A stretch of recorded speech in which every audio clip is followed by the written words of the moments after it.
लेह में जो भी पिछले 6 दिनों में विशेषकर और उससे पहले 4 सालों में चल रहा है, वो बहुत ही एक सैड और अनफॉर्चुनेट इंसिडेंट है।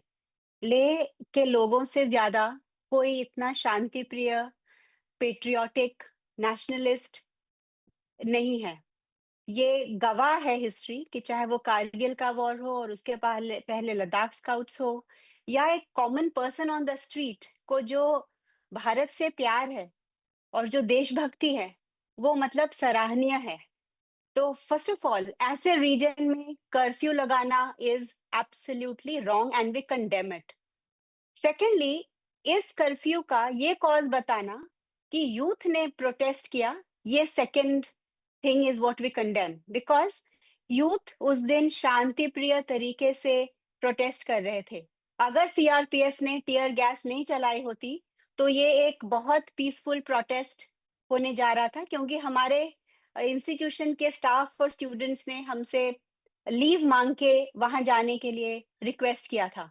और पिछले 5 सालों में और 10 सालों में जब से ये सिक्स शेड्यूल स्पेशली चल रहा है, ये हमने देखा है कि सोनम वांगचुक के नेतृत्व में जो भी अनशन हुए हैं, जो भी पदयात्राएं हुई हैं, वो एब्सोल्युटली गांधीयन तरीके से, एब्सोल्युटली नॉन वायलेंस को फॉलो करते हुए हुई हैं।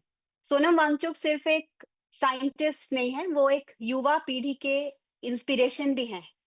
उनको लोग सिर्फ ऐसे ही नहीं प्यार करते या इज्जत करते क्योंकि वो सिर्फ एक साइंटिस्ट हैं। साइंटिस्ट होने के साथ-साथ वो ह्यूमैनिटेरियन हैं टू स्टार्ट विद। उनको लोगों के दर्द का पता होता है। उन्होंने अपना करियर, जो कि वो फॉरेन में जाके भी रह सकते थे, बचपन में ही उसको इंजीनियरिंग से कन्वर्ट करके एजुकेशन में वो आए क्योंकि उनको युवा पीढ़ी की दर्द थी। उन्होंने अपनी पूरी ज़िंदगी ग्रास रूट लेवल में एजुकेशन पे काम करने में बिताई। जिस इंसान का लाइफ का मकसद ही हो कि वो युवा पीढ़ी को आगे ले जाए, इंस्पायर करे, वो फर्स्ट ऑफ ऑल ऐसे वायलेंट प्रोटेस्ट क्यों करवाएगा और उस पर ये क्यों दोष दिया जा रहा है? आज तक तो ऐसा कभी नहीं हुआ था। अगर सीआरपीएफ ने उस दिन टियर गैस नहीं चलाई होती और ये सिचुएशन एस्केलेट नहीं हुई होती, तो ये कभी भी वायलेंस नहीं हो सकता था। तो इसीलिए ये बहुत एक दुर्घटना, मतलब इतनी ये सैड है ये सिचुएशन कि आप अच्छे खासे एक शांति प्रिय जगह को आप एक गलत ब्रांडिंग दे रहे हो। आप यहाँ लोगों का वायलेंस की बात कर रहे हो, जो कि हमेशा से ही पेट्रियोटिक और शांति प्रिय रहे हैं। तो फिर ये 24 तारीख को जो हिंसक प्रदर्शन हुआ जिसमें 4 लोगों की जान चली जाती है, 70 से ज़्यादा लोग घायल हो जाते हैं। जब डीजीपी प्रेस कॉन्फ्रेंस करते हैं तो वो नेपाल का ज़िक्र करते हैं, बांग्लादेश का ज़िक्र करते हैं, पाकिस्तान से कनेक्शन का मिस्टर वांगचुक का ज़िक्र करते हैं। आखिर ये सारी चीज़ें आई कैसे? और ये मिस्टर वांगचुक सारी से की जब मैं सारी जी। जी, प्लीज़ कंटिन्यू मैम। नहीं, जो भी स्टेटमेंट्स डीएसपी ने कही हैं, वो बिल्कुल हम कंडेम करते हैं। Not just me, but each and every person in Ladakh condemns those allegations because जैसे मैंने कहा कि ये एक नैरेटिव बनाया जा रहा है किसी को ब्लेम करने का, किसी को फ्रेम करने का, ताकि जो उनकी मनमानी है वो वहां कर सकें। जैसा मैंने पहले भी कहा, एक इंसिडेंट जो आपने देखा, उसके पीछे 5 साल के पीसफुल प्रोटेस्ट देखिए।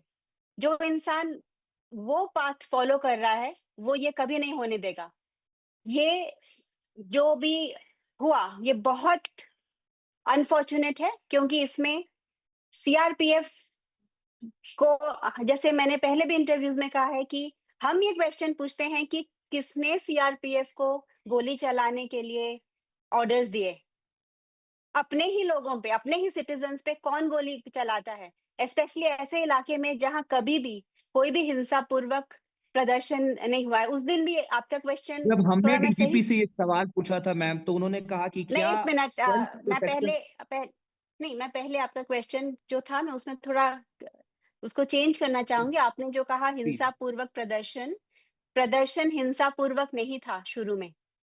बहुत सारी वीडियोस आई हैं जिसमें लोग शांति से बैठे हुए थे। उस दिन plan candle march, candle protest और पीसफुल प्रोटेस्ट का था।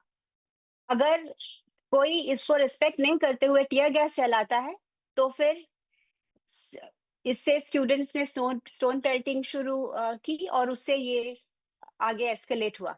ये बिल्कुल भी इसके पीछे ये था ही नहीं कि ये हिंसापूर्वक हो। और सोनम वांगचुक इंस्टिगेट तो दूर की जगह, वो इसके बारे में उनको पता भी नहीं था। वो एक दूसरे पार्क में थे जहां पर उनका अनशन चल रहा था। और डीएसपी जो भी कह रहे हैं, उनका तो ये एजेंडा है ना। उनको 6 शेड्यूल किसी हालत में देना नहीं है। उनको किसी न किसी चीज़ को, सिचुएशन को, क्या किसी न किसी ह्यूमन बीइंग को, इंसान को उनको एक स्केपगोट बनाना है, ये नहीं करने का। तो हम तो डीएसपी की सारी बातें फ़ॉल्स हैं, गलत हैं और आप भी जानते होंगे। और हर वो मीडिया चैनल जो इसको गलत वे से पोर्ट्रे करता होगा, वो अगर रात को अपने ज़मीर को पूछेंगे, तो सबको ये पता है कि इसमें किसका हाथ है और ये कौन करवा रहा है। और ये बिल्कुल ना लद्दाख के लोग, ना लद्दाख के यूथ और ना लद्दाख के सोनम वांगचुक इसके पीछे हैं। क्योंकि मैं पिछले 10 सालों से लद्दाख में हूँ और कभी भी ना हमें कार को लॉक करने की वहाँ ज़रूरत पड़ती है, ना वहाँ घरों को लॉक करने की ज़रूरत पड़ती है। वहाँ पर बिल्कुल ज़ीरो के बराबर क्राइम रेट है। कौन-सी ऐसी स्टेट है, मुझे आप बताइए, जहाँ पर क्राइम ज़ीरो हो? और ये इसलिए है क्योंकि यहाँ पर हर साल दलाई लामा जैसे लोग आते हैं जिनको बुद्धिस्ट, मुस्लिम सब इज्जत करते हैं, प्यार करते हैं, जो यहाँ पर कंपैशन की बात करते हैं और सब ये अपनी लाइफस्टाइल में इसको यूज करते हैं, ये कंपैशन की फिलॉसफी को। तो मैंने अपनी जिंदगी में वहां पर ऐसा कभी नहीं देखा और ना ही भारत ने लद्दाखी आर्मी का या लद्दाखी लोगों का कभी भी एंटी नेशनल होने का कुछ भी सबूत देखा हो या कभी भी कुछ वहां वायलेंस का माहौल देखा हो आज तक। तो फिर मैं जब डीजीपी से हमारा सवाल था कि आपने जो है इस हिंसक प्रदर्शन को रोकने के लिए बुलेट्स का इस्तेमाल क्यों किया, उनका ये कहना था क्या हम हाथ बांध करके खड़े रहते, हम मर जाते। दूसरा सवाल मैम, एफसीआरए के वॉयलेशन को लेकर के देखा गया, उसकी जांच की गई एनजीओ से, और अब एनएसए लगाना, कैसे इन सारी चीजों को देखती हैं। और जब हम मिस्टर वांगचुक का इंटरव्यू कर रहे थे, और मैं इन पर्सन इंटरव्यू करने वाला एकमात्र जर्नलिस्ट था जब से ये इंसिडेंट हुआ। मैं जब मिस्टर वांगचुक से मिला तो ही सेड कि I am ready to be arrested, मैं इनवाइट करता हूं पुलिस को कि आए मुझे गिरफ्तार करें। तो क्या उन्हें मालूम था कि उन्हें गिरफ्तार किया जाने वाला है, क्योंकि वो बता भी रहे थे कि कुछ केस उनके खिलाफ बनाया जा रहा है, क्या उन तक कुछ ऐसी भनक थी? फर्स्ट ऑफ ऑल वो डीएसपी सर का हम जो कह रहे हैं कि हम ऐसे बैठे रहते, तो ये जो इंसिडेंस हुआ जहां पर उन्होंने बुलेट चलाए, ये उनका फेलियर है कि सेफ्टी नहीं मेंटेन कर सकना। और वो कोई टेररिस्ट के साथ नहीं डील कर रहे थे, बहुत पीसफुल, बहुत अच्छे लद्दाखी यूथ के साथ डील कर रहे थे, जिन्होंने, बहुत सारे वीडियोस हैं जो खुद, जो घायल सीआरपीएफ थे उनको वो पानी पिला रहे थे। तो ये प्लीज मत कहिए कि हमने बुलेट चलाई क्योंकि हम सिचुएशन को कंट्रोल कर रहे थे। आपकी बुलेट चलाना आपकी फेलियर है, सबसे बड़ी फेलियर है डीएसपी और पूरे पुलिस डिपार्टमेंट की, जो इसको कंटेन पीसफुली नहीं कर सके। तो ये मेरा जवाब है उनको कि हमने गोलियां पीस के लिए की नहीं, ये बिल्कुल गलत है और हम सब इस बात को कंडेम करते हैं। और सेकेंडली, आप बहुत सारे क्वेश्चन एक साथ पूछ रहे हैं, एक एक करके पूछे तो मैं आपको बहुत डिटेल में जवाब दे सकती हूँ। स्मोक स्क्रीन क्रिएट करना, आज की दुनिया में इतनी पोलराइज दुनिया है जहां कोई ट्रूथ के लिए नहीं खड़ा है, कोई किसी ना किसी पार्टी या किसी ना किसी आइडियोलॉजी के पीछे भाग रहा है, तो वहां स्मोक स्क्रीन क्रिएट करना, बड़े बड़े वर्ड्स यूज करना बहुत आसान है। लेकिन अगर आप उसको ब्रेक डाउन करेंगे, तो मैंने पहले भी बहुत सारे मीडिया चैनल्स को डिटेल में मैं समझा चुकी हूँ और हमारे पास सारे पेपर्स भी हैं। और मैंने, जो भी एमएचए के रिप्रेजेंटेटिव आना चाहते हैं प्राइम टाइम पे, सबके सामने, पूरे भारत के सामने, किसी भी न्यूज़ चैनल पे, तो हम आके कहने को तैयार हैं कि ये सब कैसे गलत है, allegations with facts and figures and evidence.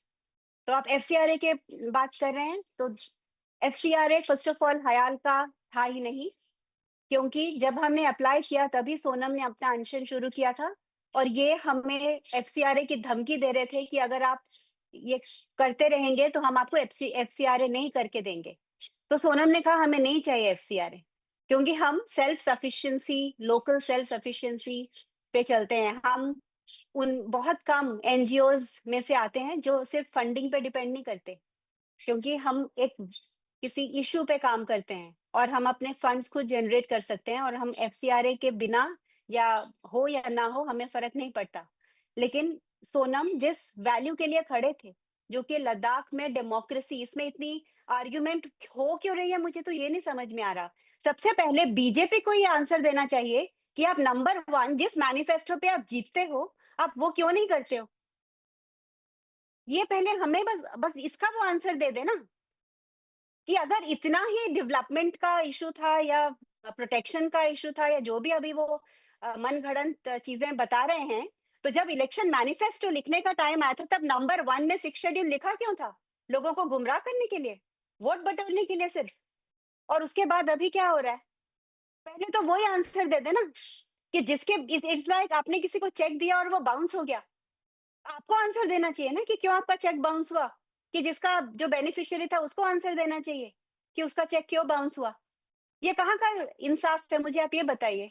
बार बार हमें क्यों पूछा जा रहा है कि सोनम सिक्स शेड्यूल क्यों मांग रहे हैं? हम नहीं मांग रहे हैं, हम जस्ट गवर्नमेंट को याद दिला रहे हैं कि जो आपका नंबर वन मैनिफेस्टो था जिस पर हमने आपको जिताया, लद्दाख के लोगों ने, आपने वो ही नहीं किया 5 साल, और दूसरी इलेक्शन एमपी की भी आके चली गई और अभी हिल काउंसिल की भी इलेक्शन आ गई है।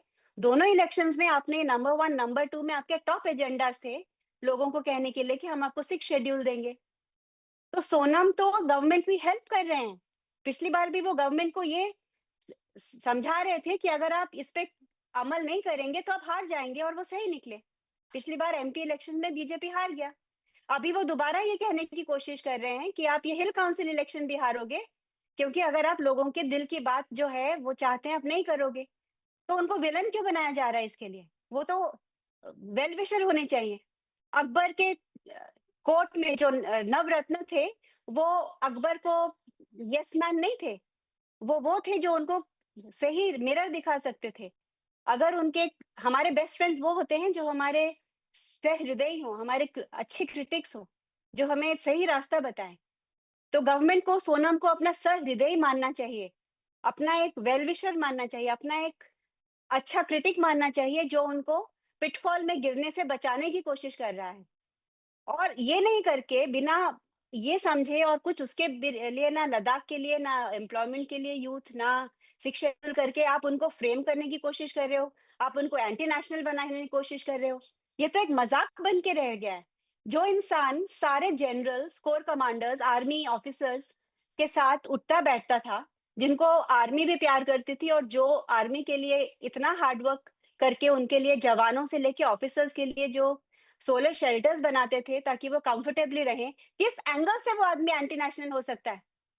जो आदमी चाइना को बॉयकॉट कर रहा था, चाइना की जब यूटी गवर्नमेंट था लद्दाख में, जब चाइना के साथ हमारा वॉर चल रहा था, तब यूटी गवर्नमेंट ने चाइना के टैबलेट्स खरीदे थे। उनको आंसर देना चाहिए कि जब चाइना के साथ वॉर चल रहा है तो वो क्यों चाइनीज टैबलेट्स खरीद रहे थे। सोनम तो तब एंटी चाइना की बात कर रहे थे कि not with bullet but with wallet we have to fight them. तो ऐसा इंसान कैसे एंटी नेशनल हो सकता है? और कोई स्किज़ोफ्रेनिक तो होता नहीं है कि चाइना के साथ वो नेशनलिस्ट होगा और पाकिस्तान के साथ एंटी नेशनलिस्ट होगा। अब रही पाकिस्तान की बात, फरवरी में हम एक कॉन्फ्रेंस पे गए थे जो यूएन और डॉन मीडिया ने ऑर्गेनाइज किया था, और वो क्लाइमेट चेंज पे था। तो अगर इंडिया चाइना के साथ क्रिकेट खेलता है तो क्या सारे इंडियंस एंटी नेशनल हैं? ये सारे क्रिकेटर्स एंटी नेशनल हैं या जो क्रिकेट की बॉडीज हैं वो एंटी नेशनल है? वैसे ही ये कॉन्फ्रेंस है जो कि गेम से कि जितना ही इम्पोर्टेंट है फॉर रिलेशंस, क्योंकि जो हम ग्लेशियर्स की बात करते हैं वो हिमालय पे है। वो एक थर्ड पोल है, एक एक एंटिटी है जो चाइना 8 हिंदू कुश कंट्रीज को जो पानी देता है, बांग्लादेश से अफगानिस्तान तक, पाकिस्तान, चाइना, नेपाल, भूटान सब उसमें है। तो उसमें अगर कॉन्फ्रेंस पे इंसान जाए तो वो क्या बिहाइंड द सीन सिर्फ आईएसआई एजेंट ही हो सकता है? ये कहाँ का लॉजिक है और क्या एविडेंस है उसका? और अभी बता रहे हैं कि कोई पाकिस्तानी यहाँ आ गया। तो ये भी एमएचए को आंसर देना चाहिए कि क्यों प्रोटोकॉल हुआ, डीजीपी ब्रीच हुआ ने प्रेस सेफ्टी। कॉन्फ्रेंस में मैम कहा है कि Pakistani POA was in connection with mister Wangchuk, उसको गिरफ्तार किया गया है। Absolutely, absolutely balderdash. Absolutely wrong and false. Okay? Absolutely, and we condemn it to the core.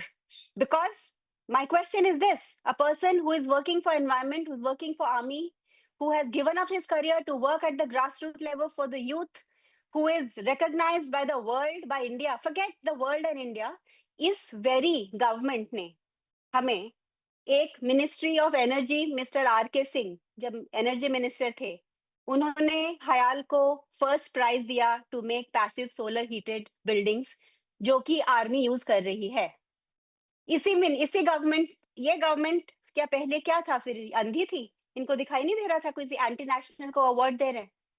Ministry of tribal affairs ने स्कॉच अवार्ड दिया फॉर आइस टूपर्स, तब नहीं दिखाई देता था कि ये एंटी नेशनल था। इतना वीक है इनका इंटेलिजेंस सिस्टम, और अभी सडनली दिख गया ये एंटी नेशनल है, क्योंकि यही एक आदमी है जो इस मूवमेंट को आगे ले जा रहा है और ये फेस है इस मूवमेंट का।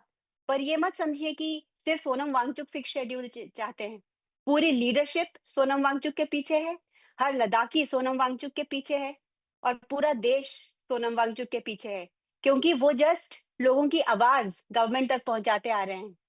वो जस्ट एक रिप्रेजेंटेटिव हैं इसकी। ये लोग सोचते हैं कि उनको हम चारों तरफ से फ्रेम करेंगे, उनका इमेज खराब करेंगे तो ये मूवमेंट को वो बिगाड़ सकते हैं। नहीं, ये मूवमेंट हर इंसान के दिल में है। और मैं आपको ये समझाना चाहती हूँ और आपके सारे दर्शकों को कि सिक्स शेड्यूल एंटी डेवलपमेंट नहीं है। सिक्स शेड्यूल ये नहीं कहता कि गवर्नमेंट को वहां लोग कुछ करने नहीं देंगे। सिक्स शेड्यूल जस्ट ये कहता है कि कोई भी रीजन में डेमोक्रेसी होना इम्पोर्टेंट है, और जो एक फ्रेजाइल इकोसिस्टम है या जो ट्राइबल एरिया है उसके अपने तरीके होते हैं। आपका डेवलपमेंट वहां का डेवलपमेंट नहीं हो सकता। जैसे अभी कितनी गलतियां यूटी कर चुकी है पिछले 5 सालों में। अभी उन्होंने एक सीवरेज ट्रीटमेंट प्लांट वहां लगाया, सीवरेज ट्रीटमेंट प्लांट, जो कि एक बिल्कुल गलत टेक्नोलॉजी है लद्दाख के लिए, जो कि मैं आपको बताती हूँ कैसे। लद्दाख को सदियों से कंपोस्ट टॉयलेट यूज करते आए हैं, क्योंकि वो एक डेजर्ट है, वहां पानी नहीं है। आप एक फ्लश में 6 लीटर पानी आप यूज करते हैं, वहां पर 20 लीटर पानी से एक फैमिली पूरा दिन गुजारा करती है। तो वहां ये लग्जरी नहीं है कि आप फ्लश टॉयलेट लगाओ और 6 लीटर एक फ्लश में आप डालो।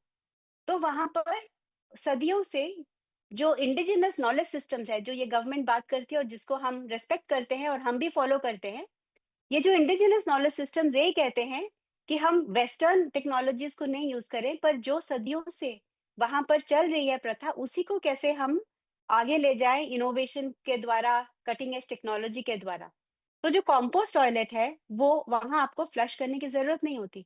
वहां आप सॉइल करते हो वेस्ट को, और 1 साल के बाद वो मैन्योर में कन्वर्ट होता है, जिसको हम ह्यूमैन्योर कहते हैं। तो इससे बहुत प्रॉब्लम्स एक साथ सॉल्व होती है।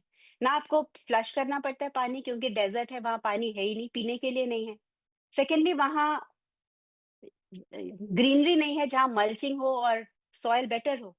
तो ये जो आप ह्यूमैन्योर है, इससे आप सॉइल को भी फर्टाइल करते हो, और आपको सीवरेज को उठा उठा के किलोमीटर दूर भी ले जाना नहीं पड़ता, और उसको बड़े बड़े करोड़ों रुपए ट्रीटमेंट प्लांट भी सेटअप नहीं करने की जरूरत है।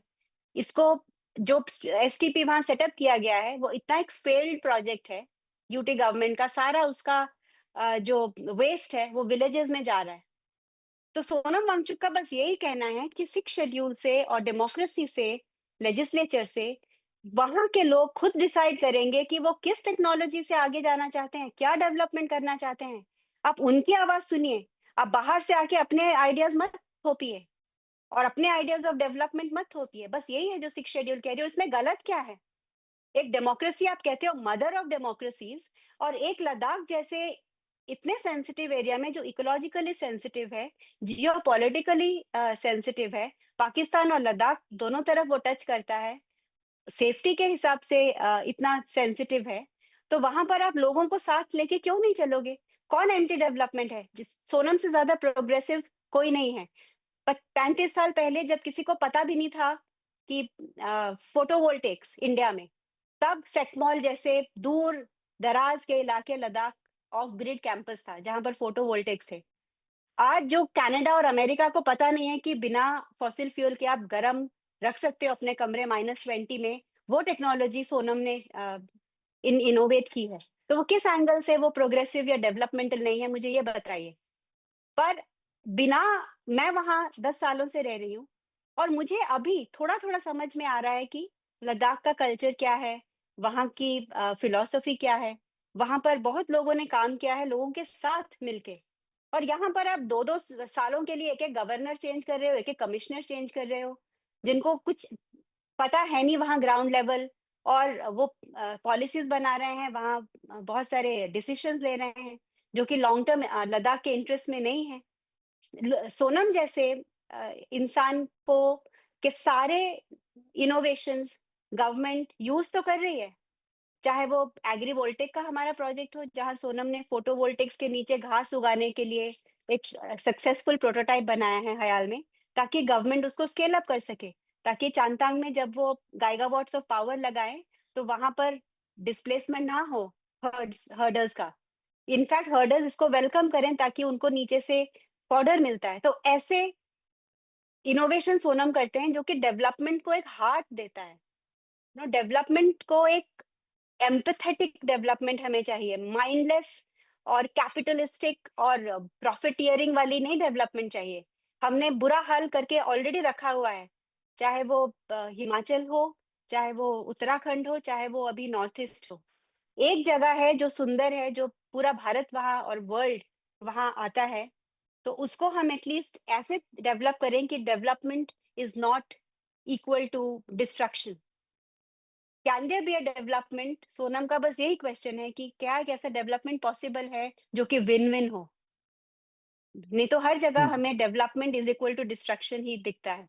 तो इसीलिए 6 शेड्यूल का होना ज़रूरी है, नहीं तो हम ऐसे पॉलिसीज़ वहाँ बनाएँगे, जिनमें लोगों का से नहीं होगा, लोगों का कोऑपरेशन नहीं होगा और लोगों का जो पिछले हज़ारों सालों की विज़डम है उसमें, वो उन पॉलिसीज़ में एम्बेड नहीं होंगी। अगर हम ट्रूली इंडियन नॉलेज सिस्टम्स को आगे ले जाना चाहते हैं, तो लद्दाख में एक डेमोक्रेटिक गवर्नमेंट होना बहुत ज़रूरी है and not a UT which takes decisions without the involvement of the people. जब से मिस्टर वांगचुक को डिटेन किया गया है, एनएसए स्लैप किया गया है, अब तो वो जोधपुर जेल में हैं। क्या आपका किसी तरीके से उन तक कनेक्ट हो पाया है लॉयर के थ्रू या फिर किसी और कनेक्शन की अगर हम बात करें? और जब उन पर एनएसए लगाया गया तो आपको क्या कुछ आपकी प्रतिक्रिया थी? दूसरा सवाल कि जब पुलिस पहुंची मिस्टर 1 वांगचुक को मिनट डिटेन करने। अमृत अमृत जी पहले मैंने पहला क्वेश्चन खत्म नहीं किया था, आपने एफसीआरए पे क्वेश्चन किया था। तो एफसीआरए हमें नहीं दिया गया क्योंकि वो एक आर्म ट्विस्टिंग टेक्निक था हयाल को। और अभी जिन फॉरेन फंडिंग की लोग बात कर रहे हैं, वो फंडिंग नहीं है, वो इनकम है। एफसीआरए चाहिए होता है जब आप डोनेशंस ले रहे हों। और ये जो फंडिंग की आप बात कर रहे हैं, ये एक्सपोर्ट ऑफ सर्विसेज है, जो कि एक वैलिड गवर्नमेंटल लीगल टेक वो है, जिसके थ्रू आप अपने रिसर्च को एक्सपोर्ट कर सकते हैं। और ये यूएनडीपी जैसे स्विस डेवलपमेंट कॉर्पोरेशन, एफएचएनडब्ल्यू जैसी स्विस यूनिवर्सिटीज के साथ हमारे कोलैबोरेशंस हैं, जिसकी बाकायदा सर्विस एग्रीमेंट्स हैं, जो कि बाकायदा सीबीआई के जो इंस्पेक्टर आए थे मिस्टर विशाल गुप्ता जी, उनको दी गई हैं। ही वाज कन्विंस्ड कि इसमें कोई वायलेशन नहीं है। तो ये बार-बार एफसीआरए का क्यों ज़िक्र हो रहा है मीडिया पे? मीडिया को क्या समझना नहीं है कि जानबूझ के उनको एक ही नैरेटिव चलाना है? अगर आप क्यों नहीं ये समझ पा रहे हैं लोग और मीडिया जो इसको उछाल रहे हैं, पहले तो आप खुद पढ़िए, समझिए एफसीआरए होता क्या है? और ये देखिए कि वो डोनेशन था कि इनकम था। और ये तो इसको शेमफुल बनाने के बजाय इसको तो ऑनरेबल मेंशन मिलना चाहिए कि कोई ऐसा इंस्टीट्यूट है इंडिया में जिसकी रिसर्च को दुनिया भर के लोग पढ़ना चाहते हैं, सीखना चाहते हैं। क्या आपको पता है कि टेक्निकल यूनिवर्सिटी ऑफ म्यूनिख जैसी जर्मन यूनिवर्सिटीज में आइस्तूपा पे एमफिल मास्टर्स में थीसिस लिखी जाती हैं, रिसर्च होती है? क्या आपको पता है कि टेक्निकल यूनिवर्सिटी ऑफ म्यूनिक, क्रातेर FHNW, ये सब का हमारे साथ MOUs है जिससे हम टेक्नोलॉजी ट्रांसफ़र करते हैं। बहुत कम यूनिवर्सिटीज़ हैं और इंस्टीट्यूट्स हैं इंडिया में जिनकी टेक्नोलॉजी बाहर जाती है। India is a net importer of technology. अभी इसको सराहने की ज़रूरत है कि एक ऐसी एक संस्था है जिसकी जो इनोवेशन है, उसको दुनिया भर में अवार्ड ही नहीं मिल रहे, चाहे वो रोलेक्स अवार्ड हो या दूसरे, पर बाहर बाहर की यूनिवर्सिटीज़ उसको सीख के उसको फ़ॉलो करना चाहती हैं। इसको हाइलाइट करिए और ये एक एक्सपोर्ट ऑफ सर्विस है जो कि एक इनकम है, जिसके लिए एफसीआरए नहीं चाहिए होता है। बहुत सारी इंडियन कंपनी, सॉफ्टवेयर कंपनीज़ बाहर की उसके साथ बिज़नेस करती हैं। बहुत सारी यूनिवर्सिटीज़ हैं जो एक-दूसरे के साथ अपना रिसर्च शेयर करती हैं और कोई उस रिसर्च के लिए अगर पे करना कर रहा हो तो ये एक अच्छी बात है। ये एक बहुत इम्पोर्टेंट है और सेकेंडली क्या आप पूछ रहे थे? और एक किसी मैंने वायलेशन पूछा के कि बारे में आप पूछ रहे थे। एनएसए मैंने ये पूछा था मैम कि एनएसए स्लैप करने के बाद और मिस्टर वांगचुक के डिटेंशन के बाद क्या आपका किसी तरीके से मिस्टर वांगचुक से संपर्क हो पाया है थ्रू योर लॉयर और किसी तरीके से? और मेरा सवाल ये भी था कि जब मिस्टर वांगचुक को डिटेन किया गया, तो किस तरीके से डिटेन किया गया? क्या कुछ बताया गया उनको कि एनएसए के तहत उनको उनका डिटेंशन किया जा रहा है, उनको कहाँ ले जाया जा रहा है? और आप तक ये जानकारी कैसे पहुंची? तो सोनम वांगचुक तब अपने गाँव में थे, मैं हयाल में थी। मैं फिज़िकली वहाँ प्रेज़ेंट नहीं थी क्योंकि वो अपनी फ़ैमिली को मिलने गए हुए थे और मैं हयाल का बहुत सारे ये सब सँभाल रही थी। तो लेकिन मुझे पता है कि पूरा घर को वहाँ छान मारा था और कुछ लोग तो 5 से 10 लोग घर के अंदर थे लेकिन 100 के जैसे अ, जो थे पुलिस वो बाहर रोड पे थे और मुझे 4 बजे ये खबर मिली जब इंस्पेक्टर रिग्ज़न गुरमेट जो कि लद्दाख में हैं, जिन्होंने मुझे कॉल किया और कहा कि उनको डिटेन किया गया है। जब मैंने पूछा कि हमको एफआईआर दीजिए, तो उन्होंने कहा कि अरेस्ट नहीं है, उनको डिटेंशन हुआ है। तो मैंने डिटेंशन ऑर्डर का पूछा, तो उन्होंने कहा कि आज वो जैसे ही जोधपुर में लैंड होंगे, उनके साथ जो एएसपी थे मिस्टर शुक्ला, वो मुझे कॉल करेंगे और उनसे बात करवाएँगे और क्या हमारी लीगल राइट्स हैं, ये भी बताएँगे। लेकिन आज चौथा दिन खत्म हो रहा है और अभी तक ना उनसे कोई कॉल आया है, ना कोई फॉर्मल डिटेंशन ऑर्डर हमें दिया गया है और ना हमें पता है कि वो वहाँ किस हाल पे हैं। क्या आपने फिर संपर्क करने का प्रयास किया अपने एडवोकेट के माध्यम से या फिर जो इंस्पेक्टर यहाँ पर आपसे बात कर रहे थे उनसे आपने फिर संपर्क करने का प्रयास किया? हाँ, उनसे बहुत बार उनको कॉल किया, मैसेज भी छोड़ा लेकिन ना वो कॉल उठा रहे हैं और ना वो कॉल बैक कर रहे हैं। और क्योंकि यहाँ कर्फ्यू है, बाहर नहीं जाने दे रहे हैं और आपने भी कल ये एक्सपीरियंस किया कि आप जब अंदर आए तो आपके पीछे-पीछे सीआरपीएफ भी हमारे कैंपस में आ गई। तो एक तो ये कहाँ की मैं डेमोक्रेसी है ये क्वेश्चन करना चाहती हूँ कि आप प्रेस कॉन्फ्रेंस दिए जा रहे हो, जो कि बिल्कुल गलत, बेबुनियादी, फ़ॉल्स एलिगेशंस वाला है और आप हमें ये मौका भी नहीं दे रहे हो कि हम अपने आप को दुनिया के सामने डिफेंड कर सकें या अपना सच दुनिया के सामने रख सकें।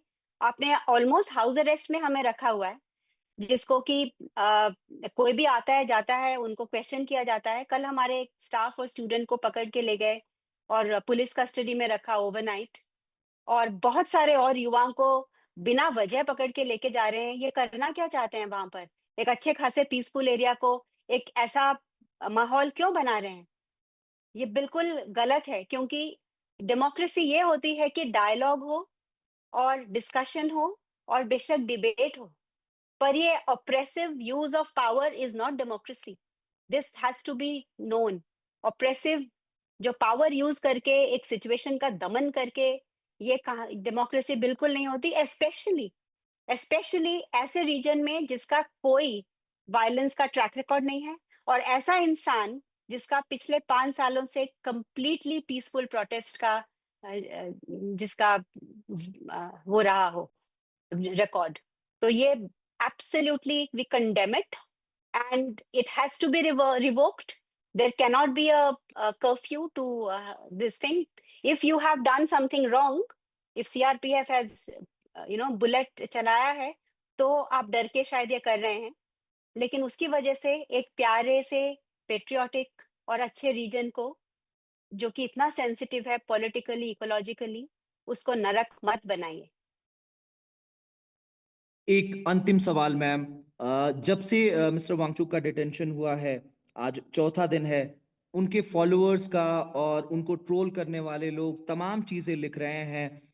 उनके फॉलोअर्स के लिए, उनके चाहने वालों के लिए जो अक्रॉस द वर्ल्ड हैं, उनके लिए आपका मैसेज क्या रहेगा? वो कैसे मिस्टर वांगचुक को परसीव करें? और जो मिस्टर वांगचुक करना चाहते थे, अब तो फिलहाल वो जेल में है, उन पर एनएसए लगाया जा चुका है, वो कब बाहर आएंगे कुछ कहा नहीं जा सकता।